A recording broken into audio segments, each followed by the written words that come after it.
কিসের বন্ধু আপনি? যদি বন্ধু হতেন আমার পদ্মা শুকিয়ে গেল কেন? যদি আপনি বন্ধু হতেন আমার ফারাক্কা বাদ কেন? যদি আপনি বন্ধু হন তিস্তা কেন পারে নাই? যদি আপনি বন্ধু হন আপনার দেশে গণতন্ত্র থাকবে, আমার দেশে গণতন্ত্রকে আপনি হস্তক্ষেপ করবেন? এটা কি চলতে পারে? এই দেশের বুকে আমরা পতাকাকে ধারণ করে রেখেছি। যে শহীদ, যে একজন মেজর বাংলাদেশের স্বাধীনতা ঘোষণা করে জীবন বিসর্জন দিয়েছেন, কার হাতে? যাকে উনি বিদেশ থেকে এনে রাজনীতি করার সুযোগ করে দিয়েছেন।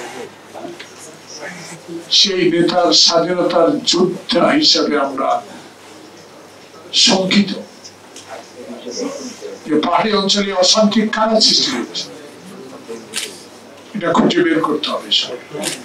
5 বছর ক্ষমতায় থাকা বড় কথা নয়, আরো 25 বছর ক্ষমতায় থাকা বড় কথা নয়। 16 বছর তো হাসিনাও ক্ষমতায় ছিল। ক্ষমতা থাকা অর্থ জনগণের স্বার্থ জলাঞ্জলি কোনো কাজ হচ্ছে কিনা সেটা দেখা, বাংলাদেশের মানুষ সুখে আছে কিনা সেটা দেখা, বাংলাদেশের মানুষ ক্রয় ক্ষমতার মধ্যে তার নিত্য প্রয়োজনীয় জিনিস কিনতে পারছে কিনা সেটা দেখা, বাংলাদেশে আইন শৃঙ্খলার পরিস্থিতি ঠিক আছে কিনা সেটা দেখা, বাংলাদেশের ব্যাংকগুলোর অবস্থা কি সেটা দেখা, বাংলাদেশের 16 বছর যে দুর্নীতি, স্বজনপ্রীতি, এর সাথে 10 বছরে যে স্বজনপ্রীতি, যে স্বৈরাচারী কায়দায় দেশ পরিচালনা হচ্ছে সেটা দেখা। তাহলে আপনাকে ছাত্র জনতার মুগ্ধ ওয়াসিম খোকনের যে রক্তের বিনিময়ে শয়ে লোকের আত্মত্যাগের বিনিময়ে 5ই আগস্ট যে সংগঠিত হলো, হাসিনা চলে গেল, আপনি 1 বছর আজ কয় মাস ক্ষমতায়, এখন আপনার উপর এত চাপ জনগণ কেন দিচ্ছে আপনাকে 5 বছর রাখার জন্য? এখান থেকেই সেনবাগ জাতীয়তাবাদী ফোরামের পক্ষ থেকে, অর্থাৎ সেনবাগস্থ এই ফোরাম থেকে আমি আপনাদের মাধ্যমে মাননীয় প্রধান উপদেষ্টার কাছে যদি সত্যি এটা বলে থাকেন, তাহলে আপনার কাছে হবে প্রশ্ন, 1 বছর 3 মাসে কত লোক সন্ত্রাসীর কারণে জীবন দিতে হয়েছে? আপনি আওয়ামী লীগের কত হাজার হাজার কোটি টাকা বিদেশে পাচার করেছে, সেটা কত টাকা আনতে পেরেছে? ব্যাংকগুলোর অবস্থা এত করুন কেন? আপনি তো একজন গ্রহণযোগ্য ব্যক্তি, আপনাকে সম্মান করি, শ্রদ্ধা করি, আপনার প্রতি আত্মবিশ্বাস আছে। আমাদের দল এখনো বলে যে কোনো বিষয় হোক আপনার সাথে আছি, থাকবো।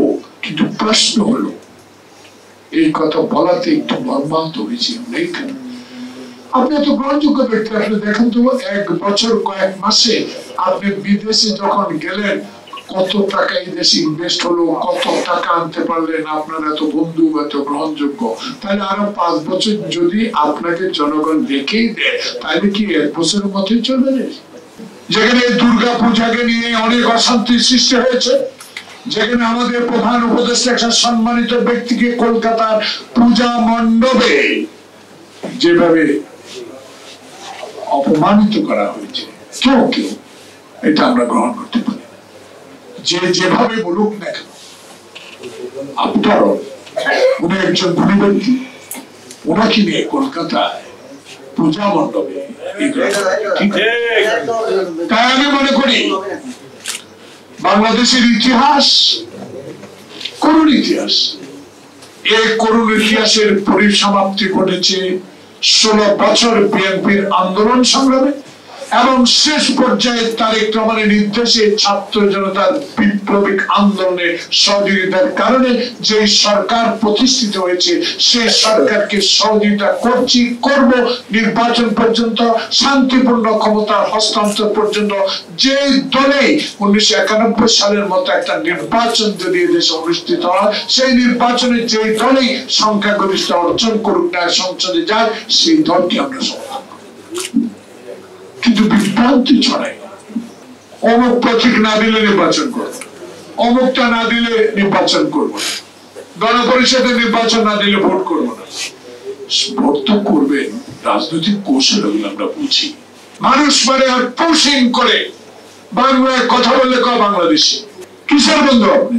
যদি বন্ধু হতেন আমার পদ্মা শুকিয়ে গেল কেন?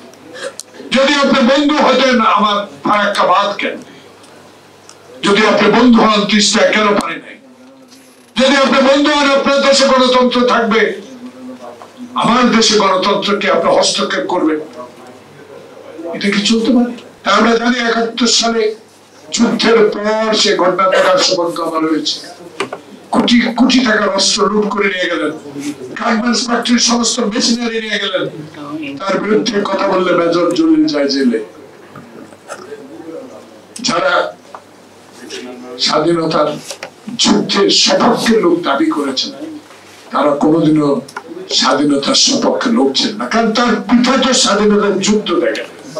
এই কঠিন নির্বাচনকে যদি আপনি সকল ষড়যন্ত্র উপেক্ষা করে আপনার আশেপাশে ২-৪ জন ২০ জনকে যদি নির্বাচনে সম্পৃক্ত না করেন, তাহলে আমি মনে করি ৯১ সালের চেয়ে আরেকটি সুষ্ঠু নির্বাচন হবে।